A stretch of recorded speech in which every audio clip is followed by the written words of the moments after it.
আমার নবী যখন দাওয়াত দিয়েছেন, কেউ আবু বকর সিদ্দিকের দলে হয়েছে, কেউ আবু জাহেলের সিদ্দিকের দলে হয়েছে, আবু জাহেলের দলে হয়েছে। এখন সিদ্দিকে আকবরের দল আর আবু জাহেলের দল, একটা বিশ্বাসী আর একটা অবিশ্বাসী, একটা জান্নাতি আর একটা জাহান্নামী দল বের হয়ে গিয়েছে, ঠিক না? আমার আল্লাহ জানতেন আমার নবীর প্রশংসা যদি করি, আলিমুল গায়েব মালিক জানতেন কিছু বের হয়ে যাবে, নবীর প্রশংসা শুনলে গায়ে চুলকানি বাড়ে। আওয়াজ দেয় না? আমি কারো নাম নিচ্ছি, আছে কি নাই? আরো জোরে আছে কি নাই? কিছু থাকবে। এই জন্য আমার আল্লাহ স্বয়ং রাসূলুল্লাহকে বলেছেন, যোগো নবী, কেউ মানুক না মানুক, আমি আল্লাহ বলছি, আপনি রাসূলুল্লাহ, আপনি হলেন সাক্ষ্যদাতা, আপনি নূরুল আলা নূর নবী, কাজ্জাকুম মিনাল্লাহি নূর, আপনাকে নূর বানিয়েছি। এই জন্য কখনো কখনো ভালোবেসে বলেছি, ওয়াদুহা ওয়াল লাইলি ইজা সাজা মা ওয়াদ্দাকা রাব্বুকা ওয়া মা ক্বালা ওয়ালাল আখিরাতু খায়রুল লাকা মিনাল উলা ওয়ালা সাওফা ইউতিকা রাব্বুকা ফাতারদা। আল্লাহ বলেছেন, ওগো নবী, আপনি যতক্ষণ পর্যন্ত হাসরের ময়দানে খুশি না হবেন, ততক্ষণ পর্যন্ত আপনার গুনাহগার উম্মতকে জাহান্নাম থেকে বের করে আমি জান্নাতে দিতে থাকবো। আমি আল্লাহ বলছি, আমি জান্নাতে দিতে থাকবো। আমার নবী রব্বি হাবলু উম্মতি বলে কাঁদবেন, আমার আল্লাহ জানতেন। এই জন্য এক একটা পদ দিয়েছেন, এক একটা লকব দিয়েছেন, বলেছেন ওয়ারাফানা লাকা যিকরাক, আপনার শান আমি বাড়িয়ে দিয়েছি। 1400 বছর আগে ডিক্লেয়ার হয়েছে, বাড়তে বাড়তে আজকে কোন পজিশনে আমার নবীর শান এসেছে আমরা কেউ জানি না, আল্লাহ রাসূল ছাড়া জানে না।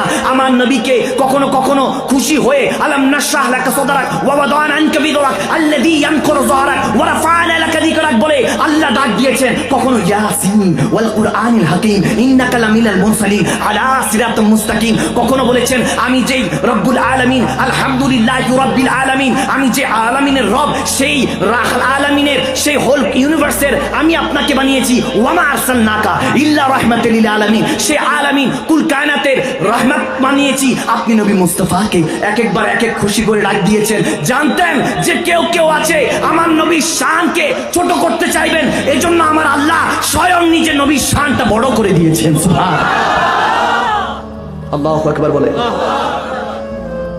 এবার আসুন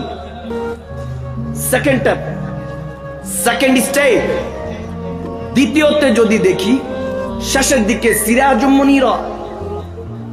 এখন সিরাজ অর্থ হলো দুইটা মানা, আরবিক গ্রামাটিক্যাল দুইটা মানা। সিরাজ অর্থ সান, সূর্য, আবার সিরাজ অর্থ ল্যাম্প। এটাকে কি বলা হয়? প্রদীপ, ঠিক না? একটা শামসুন সূর্য সান, আরেকটা হলো আফতাব ল্যাম্প প্রদীপ। সুবহানাল্লাহ। সিরাজ বলেছেন সিরাজুম মুনীরা, বলেন নাই শামসুন মুনীরা, বলেন নাই আফতাবুন মুনীরা, বলেন নাই আপনাকে আমি প্রদীপের আলো বানিয়েছি, নূর বানিয়েছি, বলেন নাই শামসুন মুনীরা আমি আপনাকে সূর্যের আলো বানিয়েছি। বলেছেন সিরাজুম মুনীরা, আপনি সূর্য, আপনি প্রদীপও। এই জন্য কারণ প্রদীপ জ্বালাইতে হয় রাতের বেলা, আপনি নবী রাতের নবী, এবং আপনাকে আমি বানিয়েছি সিরাজুম মুনীরা, অর্থাৎ আফতাবুন নবীও আপনি, শামসুন নবীও আপনি। আপনি দিনের নবী, আপনি রাতের নবী, কারণ সূর্য দিনে উঠে আর প্রদীপটা রাতে জ্বালানো হয়। সুবহানাল্লাহ, আল্লাহু আকবার বলে। কথা বোঝা যাচ্ছে বাবা? খারাপ লাগছে? আমার নবীর শান শুনলে তো মুমিনদের অন্তর খুশি হয়ে ওঠে, ঠিক না? কারণ রাসূল আমি তোমায় না চিনিলে তোমার কি আসে যায়, ঠিক না? মোরা তোমায় না চিনিলে তোমার কে আসে যায়, দোনো জাহান তোমারি নূরি চরণে ঝুকায়, ঠিক না? তুমি ছিলে জমিনে আর চন্দ্র ছিল আসমানে,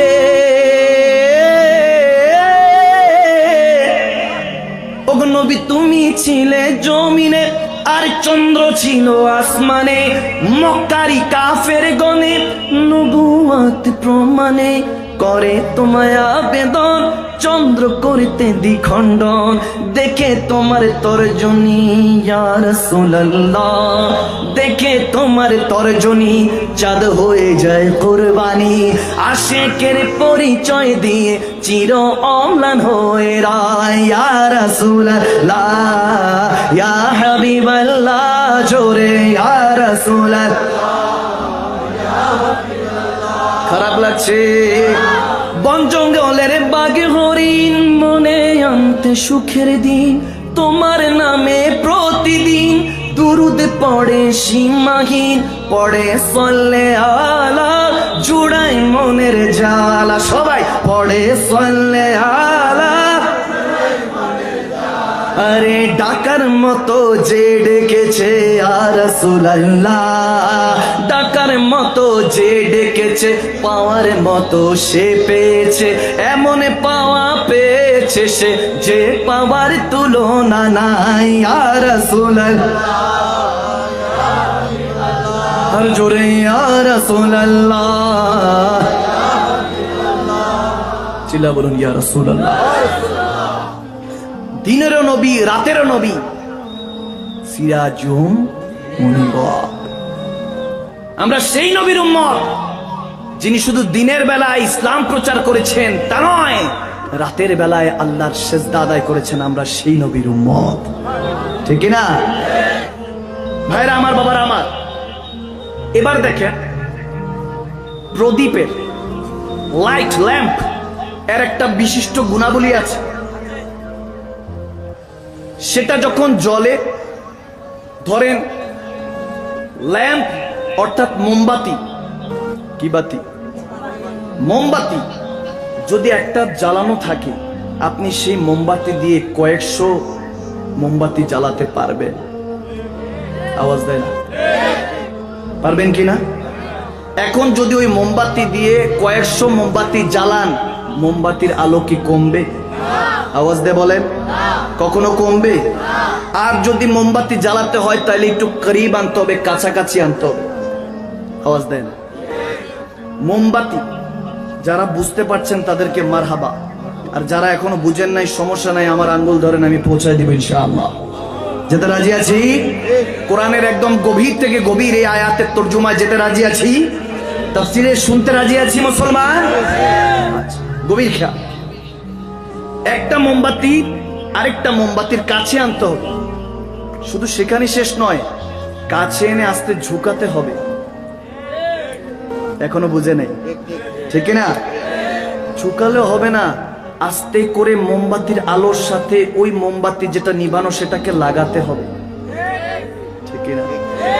যতক্ষণ পর্যন্ত মোমবাতির সাথে মোমবাতি লাগবে না, দিলের সাথে দিল লাগবে না, কানেকশন হবে না, ততক্ষণ পর্যন্ত জ্বলবে না।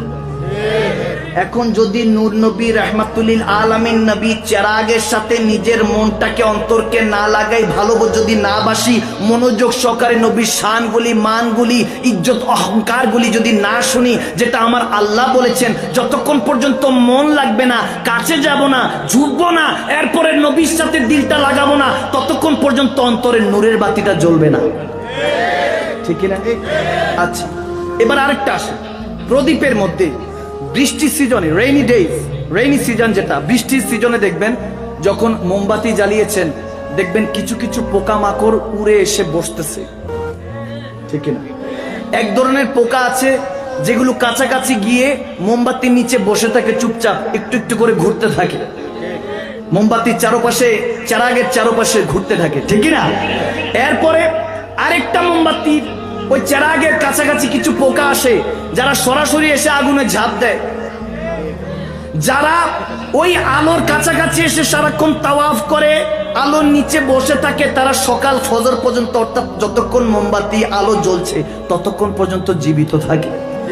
আর কিছু কিছু যারা অহংকারে পুরে ছাই, আমি এটা মানি না, সেটা মানি না, এটা কেন হবে, ওটা কেন হবে, নবীর জামানায় ওটা ছিল, নবীর জামানায় এটা ছিল, সাহাবায়ে কেরামরা এটা করেছেন। আরে সাহাবায়ে কেরামরা তো এটা করেন নাই, মিলাদ পড়েন নাই, কিয়াম করেন নাই, আমার সাহাবায়ে কেরামরা তো ওলি আল্লাহদের উরুস করেন নাই, আমার সাহাবায়ে কেরামরা তো এটা করেন নাই। আবার বলে যে না না, সাহাবায়ে কেরামরা তো কোরআন তেলাওয়াত করেছেন, জর জবর পেশ এগুলো তো ছিল না, এখন তো জের জবর পেশ ছাড়া কোরআন তেলাওয়াতই করা সম্ভব নয়, আমাদেরকে তো কায়দা কানুন জানতে হয়। সাহাবায়ে কেরামরা এটা করেছেন, কখনো বলেন না এটা করা যাবে না, সাহাবায়ে কেরামরা করেন নাই, আবার বলেন না যেটা সাহাবায়ে কেরামরা করেন নাই সেটাও তো আমরা এখন করছি, কখনো এইদিকে কখনো সেদিকে।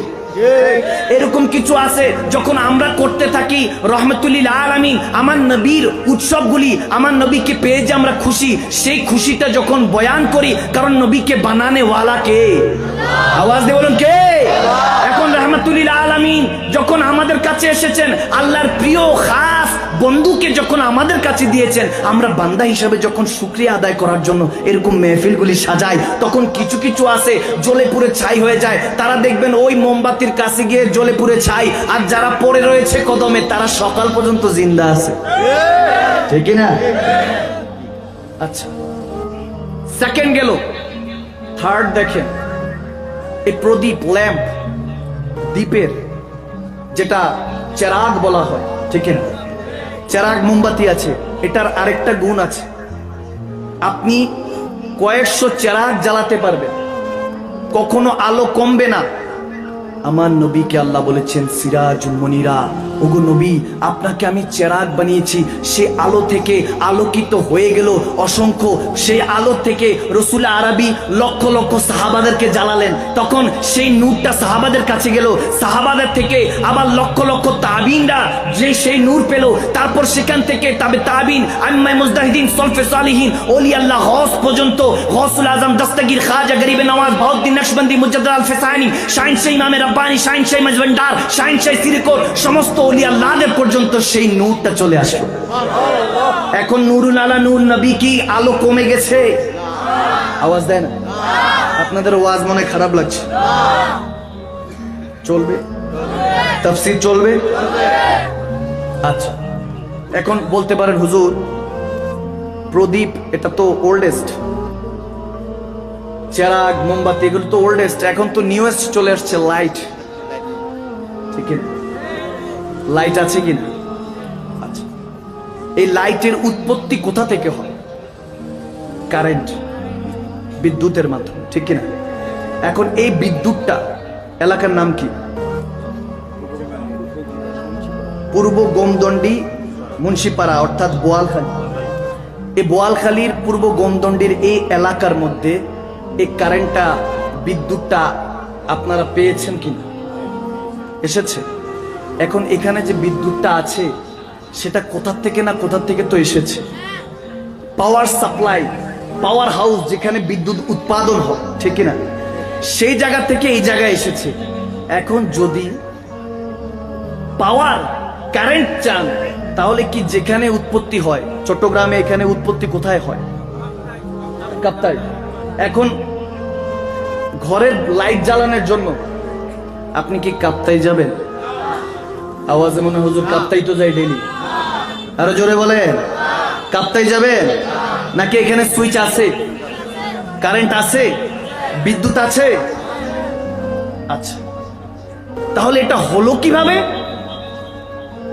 আপনি এখানে লাইট জ্বলছে, ঘরের মধ্যে মেহফিলের মধ্যে লাইট জ্বলছে, কিন্তু বিদ্যুৎ কেন্দ্র, কারেন্টের যে স্থান যেখানে তৈরি হয় বিদ্যুৎ, পাওয়ার হাউসটা তো কাপ্তাইতে, চট্টগ্রাম কাপ্তাই না, কাপ্তাইতে।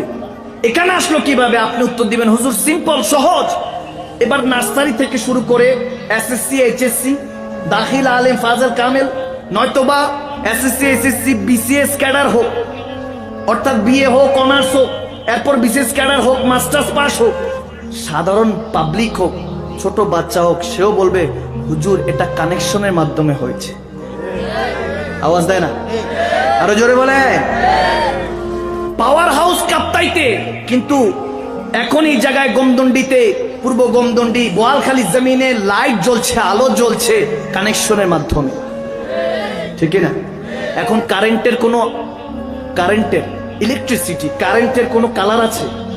আওয়াজ দিয়ে বলেন, কারেন্টের কোনো কালার নেই। কিন্তু হুজুর এখানে তো আলোর মধ্যে কিছু কালার, লাইট, নীল কালার দেখা যায়, সবুজ কালার, হলুদ কালার। আওয়াজ দেয় না? আপনাদের মনে ভালো লাগছে না?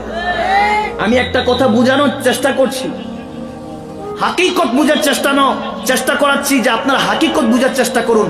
দেখেন ইলেকট্রিসিটি, ওই কারেন্টের কোনো রং নেই, বিদ্যুতের কোনো রং নেই, কিন্তু ওই রংটা যখন মিশছে তখন এটা বাতির মধ্যে মিশে গেছে, ঠিক না?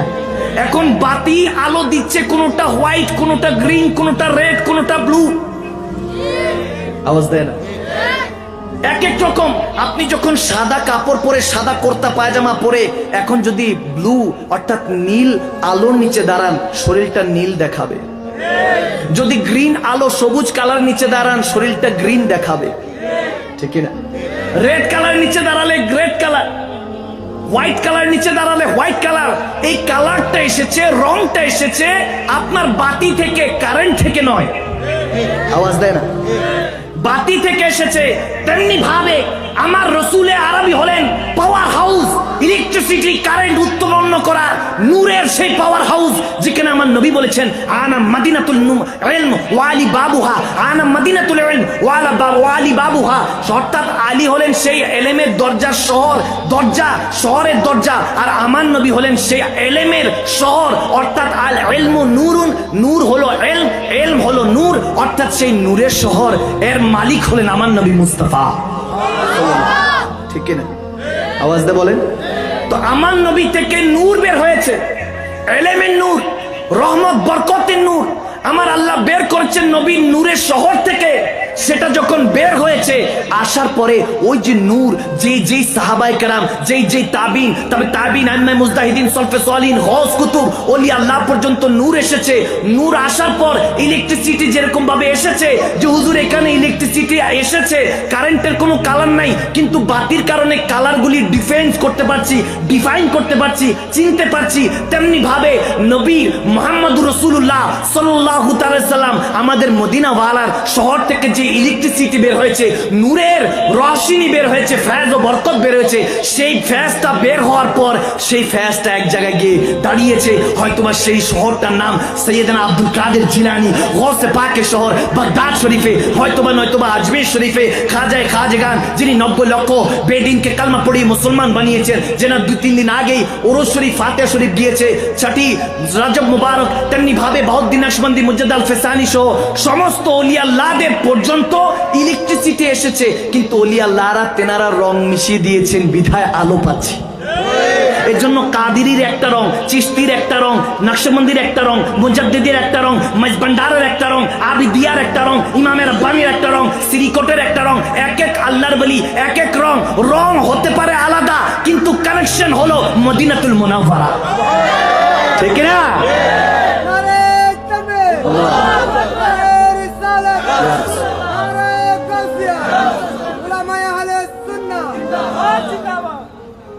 ভাইয়েরা আমার, বাবার আমার, হযরত জুনুন মিসরি রাহমাতুল্লাহ আলাইহি কাশফুল মাযুবের মধ্যে এই ঘটনাটা এসেছে, না বললেই নয়।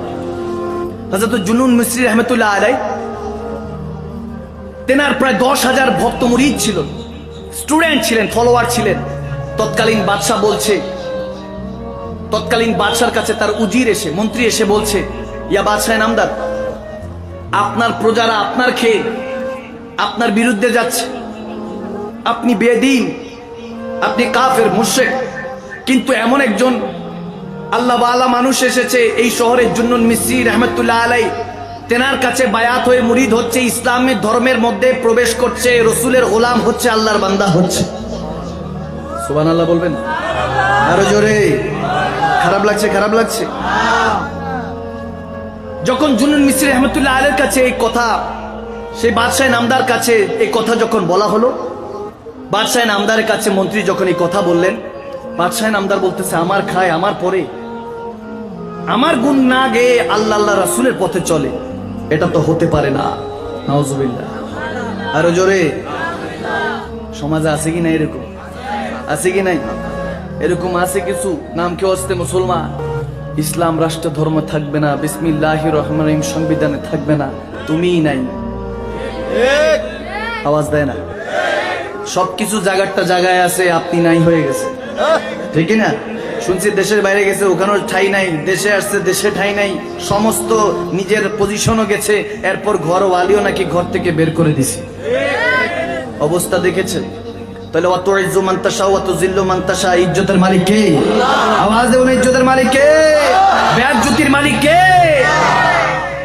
আল্লাহ রসুলকে নিয়ে খেলোয়াড় করলে আল্লাহর অস্তিত্ব রাখে? এখন জুনুন মিসরির এই ঘটনা যখন সেই রাজার কাছে তার মন্ত্রী বলল, রাজা বলল, উপায় বলো মন্ত্রী, কি করা যায়, মুসলমানদেরকে কিভাবে আটকানো যায়, কিভাবে ইসলাম ধর্মকে আমার রাজ্য থেকে উপড়ে ফেলা যায়। নাউজুবিল্লাহ। এখন মন্ত্রী কুপরামর্শ দিচ্ছে রাজার কাছে, বলতেছে তিনি একটা কথা বলছেন যে এই 10,000 মুরিদকে যে তোমরা টেনশন করো না, আমার নবী রাহমাতুল্লিল আলামিন নবী তোমাদেরকে হাসরের ময়দানে শাফাত করে, যদি গুনাহ করো শাফাত করে জান্নাতে নিয়ে যাবে। আমার আল্লাহ নবীর শাফাত যেই জন্য জারি রেখেছেন, ওয়ারজুকনা শাফাতাহু ইয়াউমাল কিয়ামা, কিয়ামতের ময়দানে আমার নবী শাফাত করবেন। এই কথা যখন সমস্ত রাজ্যের মুরিদরা, সেই অর্থাৎ জুন্নুন মিস্ত্রির মুরিদরা সব জায়গায় প্রচার করা শুরু করলো, প্রত্যেকটা প্রজার কাছে, বান্দাদের কাছে, আল্লাহ রসুলের উম্মতের কাছে, বান্দাদের কাছে যখন প্রচার করছে, এই কথা ওই মন্ত্রী শুনেছে। মন্ত্রী বলতেছে, বাদশাহ, ওগো রাজা, ওগো বাদশাহ নামদার, আপনি তাকে ডাক দিয়ে বলেন যে তোমরা বলছো শাফাত করবে, সুপারিশ করবে, সেই সুপারিশের চাদরের নিচে উম্মতকে সেই নবী নাকি বাঁচাবেন, শাফাত করবেন, জাহান্নাম থেকে জান্নাতে নিয়ে যাবেন। তুমিও নাকি সেই নবীর থেকে পারমিশন যদি পাও, তুমিও অর্থাৎ জুন্নুন মিস্ত্রি ও ওলি আল্লাহরাও শাফাত করতে পারে। যেমন হাদিসে বুখারীর মধ্যে আমার নবী বলেছেন, বুখারী শরীফে বাবুল কিতাবুল আদাবের মধ্যে বলেছেন, মাওলা ইখওয়ানুনা কান ইউসাল্লুনা মানা হাজ্জুনা মানা আমলুনা মানা ফাতকুলতুমুন নার। আমার অনেক লম্বা হাদিস, আমি শর্ট করে বলছি যে ওখানে মধ্যে ফাখবিরনা মানা আরাফু, আমার আল্লাহ বলবেন ওলি আল্লাহদেরকে যে যান জাহান্নামের মধ্যে যান, আপনাদের যাদের পথে মতে চলেছেন ওলি আল্লাহদেরকে বলবে যান ফাখবিরনা মানা আরাফু, যারা নামাজ রোজা করতো, হজ যাকাত আদায় করতো, ইবাদত বান্দিগি করতো, মেহফিল সাজাতো, তারা হয়তোবা গুনার কারণে জাহান্নামে আল্লাহ দিবেন, কিন্তু ওলি আল্লাহরা সেদিন লাট করে আল্লাহর কাছে ঝগড়া করে সেই বান্দাদেরকে সুপারিশ করে করে ফাখবিরনা মানা আরাফু, যাদেরকে চিনবে তাদেরকে নিয়ে নিয়ে জান্নাতে চলে যাবে। সুবহানাল্লাহ। এখন এটা বুখারী শরীফের হাদিস, হয়তোবা জুন্নুন মিস্ত্রি এরকম ভাবে বর্ণনা করেছেন যে ওলি আল্লাহরা শাফাত করবেন, রসুলে পাকের হাতে সর্বপ্রথম শাফাতের ঝান্ডা দেওয়া হবে, এরপর নেককার বান্দা অর্থাৎ হাফেজে কোরআন, উলামায়ে কেরাম, ওলি আল্লাহরা, ওয়ারাসাতুল আম্বিয়ারা, সমস্ত আল্লাহ নেক বান্দাদের কাছেও শাফাতের ঝান্ডা দেওয়া হবে। যাদের সাথে যাদের তাল্লুক ছিল, রিশতা ছিল, তারা প্রত্যেককে শাফাত করে সুপারিশ করে জান্নাতে নিয়ে যাবে জাহান্নাম থেকে। এখন এই কথা যখন বলতেছে, রাজার কাছে ওই মন্ত্রী কুপরামর্শ দিল যে বলেন ওই শাফাতের চাদরের নিচে নবী মুস্তাফা সাল্লাল্লাহু তাআলা সাল্লাম তানাদের নবী ওই শাফাতের চাদরের নিচে কেমনে নিবে? চাদর তো হয় 2 ফিট বাই 4 ফিট, নাউজুবিল্লাহ বলে 2 ফিট বাই 6 ফিট বা 8 ফিট এরকম হয়, ঠিক কিনা? বলে চাদর তো হয় 2 ফিট বাই 6 ফিট 8 ফিট, এক চাদরে লক্ষ লক্ষ কোটি কোটি উম্মত কেমনে নিবে? সুবহানাল্লাহ বলবেন না? হিকমতটা রেখেছেন কে? গভীর খেয়াল। এখন জুন্নুন মিস্ত্রির কাছে প্রশ্ন করতে বলেছেন যে উত্তর যদি দিতে পারে বলে দিবেন রাজ্যের প্রজারা সহ আপনি সহ মুসলমান হয়ে যাবেন, না দিলে রাজ্যের থেকে আপনি এই রাজ্যের থেকে চলে যাবেন। তখন রাজা বলতেছে, খুব চমৎকার কথা বলছো, তাকে এখান থেকে বিতাড়িত করার এই একটা উপায়। জুন্নুন মিস্ত্রিকে ডাকা হলো, জুন্নুন মিস্ত্রিকে এই প্রশ্ন ছুড়ে দেওয়া হলো, কোশ্চেন করা হলো যে বলুন চাদর তো 2 ফিট বাই 6 ফিট হয়, আপনি যে বলছেন আপনার নবী শাফাত করবে উম্মতকে, আপনারা ওলি আল্লাহরা, কোরআনে হাফেজরা, উলামায়ে হাক্কানিরা, যাদের সাথে যাদের সম্পর্ক ছিল, তারা শাফাত করে জাহান্নাম থেকে জান্নাতে নিয়ে যাবে কিভাবে? How is it possible? এটা কিভাবে সম্ভব বলুন? এখন যখন এটা বলেছে, জুন্নুন মিস্ত্রি বলতেছে আমি তো দলিল দিতে পারবো, আপনি মানবেন না, তবে আমাকে একটা দিন সময় দেন, একটা দিন সময় দেন। একদিন যখন সময় চাইলেন তখন রাজা বলতেছে ঠিক আছে, একদিন সময় দেওয়া হলো, যান। এখন সেই রাতে হঠাৎ করে প্রজারা চিল্লা ফেল্লা দিয়ে বলতেছে চোর ধরা পড়েছে, চোর ধরা পড়েছে। একজনকে রাতের অন্ধকারের মধ্যে ঘোমটা পরিয়ে, চোর চুরি করে পালাচ্ছিল, তেনাকে ঘোমটা দিল, ঘোমটা দিয়ে ধরে রাজার কাছে হাজির করানো হলো। রাজার কাছে যখন হাজির করানো হলো বলতেছে এই চোরকে দেখি চেহারা থেকে পর্দা সরাও, চাদর সরাও। যখন চাদর সরানো হলো দেখতেছে হযরত জুন্নুন মিস্রি। সুবহানাল্লাহ বলবেন? আরো জোরে, আরো মহব্বতে, আওয়াজ আসতেছে না? আরো জোরে। ইজ্জতের মালিক কে? হেদায়েতের মালিক কে? দেখেন হেদায়েত কিভাবে রাখে আল্লাহ। হযরত জুন্নুন মিস্রিকে দেখার পর বলতেছে আপনি চুরি করছেন? বলে না না, আমি চুরি করছিলাম না, আমি রাজ্য থেকে পলায়ন করছিলাম। এখন আপনার প্রহরীরা ধরে ফেলেছে, কিন্তু আমি চুরি করছিলাম না, বিশ্বাস করেন আমি চুরি করছি না, আমি রাজ্য থেকে পলায়ন করছি। কারণ আপনি আমার উত্তরগুলি মানবেনও না, আমি উত্তর দিতেও চাই না। এখন যখন ধরা পড়েছি বলুন শাস্তি কি, সাজা কি দিবেন? বলে সাজা তো দিব, রাজা যখন পেয়েছে সাজা তো দিবেই, ঠিক না? আরো শত্রুকে পেয়েছে যে সবাই মুসলমান বানিয়ে ফেলতেছে, ভাইরা আমার, বাবার আমার, গভীর খেয়াল। তখন জুন্নুন মিসরি বললেন, হযরত জুন্নুন মিসরি রাহমাতুল্লাহ আলাইহি বললেন, শাস্তি যখন দিবেন আমার একটা আবদার, আমাকে শুলিতে চড়ান, কোনো সমস্যা নেই। আবদার হলো আমাকে সমস্ত ময়দানের মধ্যে, মাঠের মধ্যে আমাকে বাধা হোক, সবার সামনে চাবুক মারা হোক, সেখানে আমার ভক্ত মুরিদরাও থাকবে, আল্লাহর বান্দা রাসূলের উম্মতরাও থাকবে, এবং সাথে সাথে সমস্ত প্রজারাও থাকবে, আপনিও থাকবেন। রাজা তো খুশিতে আত্মহরা, ঠিক কিনা? এরকম সুযোগ আর পাবো কিনা বেজ্জতি করার জন্য? কিন্তু ইজ্জতের মালিক কে? আল্লাহ। অত ইজ্জু মান তাশা ওয়া তুযিল্লু মান তাশা, ইজ্জতের মালিক কে? আল্লাহ। দেখেন কি খেলাটা খেলেছেন। ওলি আল্লাহদের হিকমত সবার বুঝার সাধ্য নেই, কারণ ওলি আল্লাহরা হলেন আমার নবীর ওয়ারিস, ঠিক কি না? ওয়ারাসাতুল আম্বিয়া। ভাইরা আমার, বাবারা আমার, তাই করা হলো। মাঠের মধ্যে বাধা হলো 10,000 মুরিদের সামনে, লক্ষ লক্ষ। ওই মজলিসের মধ্যে প্রায় 10 লক্ষ প্রজা ছিল, অর্থাৎ ওই অঞ্চলের ওই রাজত্বের মধ্যে, রাজার রাজত্ব যতটুকু, ওই সমস্ত মানুষ একত্রিত হলো, নরনারী। যে কি হয় এত বড় একজন আলেমী দ্বীনের, কি জানি হয়, কি জানি শাস্তি হয়। এরপর মুরিদরা কষ্ট পেল যে এত বিশ্বাস করেছি, আপনার কথায় অনুযায়ী কালমা পড়ে মুসলমান হয়েছি, নামাজ রোজা হজ যাকাত করেছি, কত হাদিয়া আপনাকে দিয়েছি, কত প্রেমের গান আপনাকে শুনিয়েছি, কত চোখের পানি ছেড়েছি, এক আল্লাহকে স্মরণ করে আপনি আমাদের সাথে এত বড় ধোঁকা দিলেন। সেই মুরিদরা বিভিন্ন ফল ফুলা, টমেটো, ডিম নিক্ষেপ করা শুরু করলো, রাগে গোসায় মারতে থাকলো, জর্জরিত। তখন রাজা হুকুম দিল, থামাও, তাকে চাবুক মারা হোক। জল্লাদকে হুকুম দেওয়া হলো।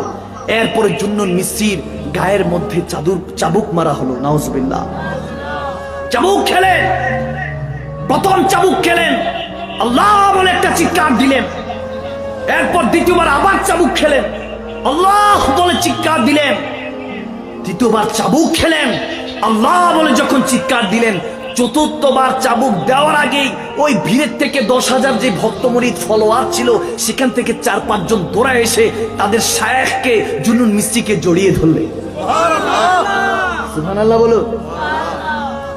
বাদশাহ নামদারের কাছে বলতেছে, ইয়া বাদশাহ নামদার, তিনি হয়তোবা ভুল করেছেন, আপনার কাছে তিনি হয়তোবা অপরাধী, কিন্তু আমরা তো তেনাকে ভালোবেসেছি। ইন্নাল্লাযীনা ইউবায়ুনাকা ইন্নামা ইউবায়ুনাল্লাহ। তেনার উসিলা আল্লাহ রাসূলকে, আপনাকে, আল্লাহকে, রাসূলুল্লাহকে পাওয়ার আশা জেগেছি, নতুন করে বাঁচতে শিখেছি, আইয়েমে জাহিলিয়াত ছেড়ে দিয়ে ইসলামের পথে এসেছি। আমরা তো তেনাকে ভালোবেসেছি। তেনার কষ্ট আমাদের কষ্ট মনে হচ্ছে, তেনার আঘাত আমাদের আঘাত মনে হচ্ছে, তেনার আহ আমাদের আহ মনে হচ্ছে। তিনি আল্লাহ বলে ডাকছেন, আমাদের কলিজায় গিয়ে ধাক্কা লাগছে।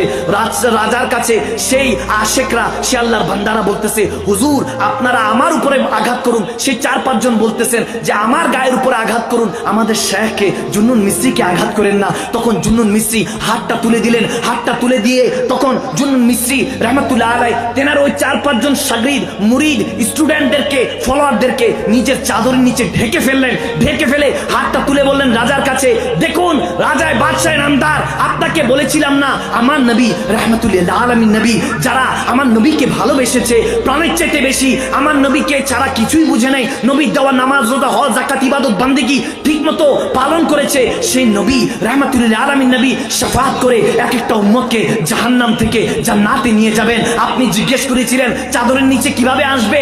আজকে দেখুন এই লক্ষ লক্ষ মানুষের মধ্যে হয়তো আমার 10,000 ভক্ত মুরিদ ছিল, কেউ তো আসলো না। তারা সাচ্চা ভাবে আমি জুন্নুন মিসরিকে ভালোবাসে নাই, আল্লাহ রাসূলের জন্য হুব্বু ফিল্লাহ ওয়া ফির রাসূল, বুগযু ফিল্লাহ ওয়া ফির রাসূল। আমার নবী শিখিয়েছেন মহব্বত রাখো আল্লাহ রাসূলের জন্য, শত্রুতাও রাখো আল্লাহ রাসূলের জন্য।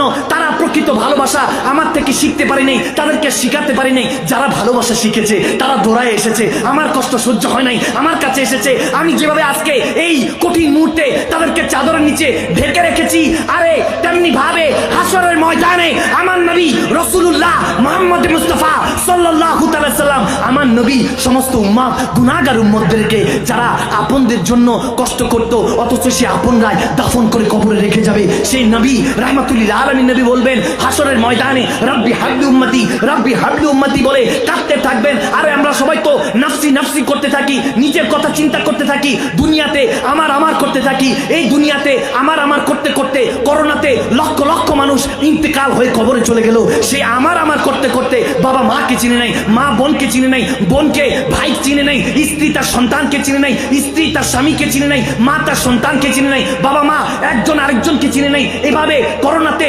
দুনিয়াতেই নাফসি নাফসির আলম আল্লাহ দেখিয়ে দিলেন। হাসরের ময়দানেও সেই নাফসি নাফসি করতে থাকবো।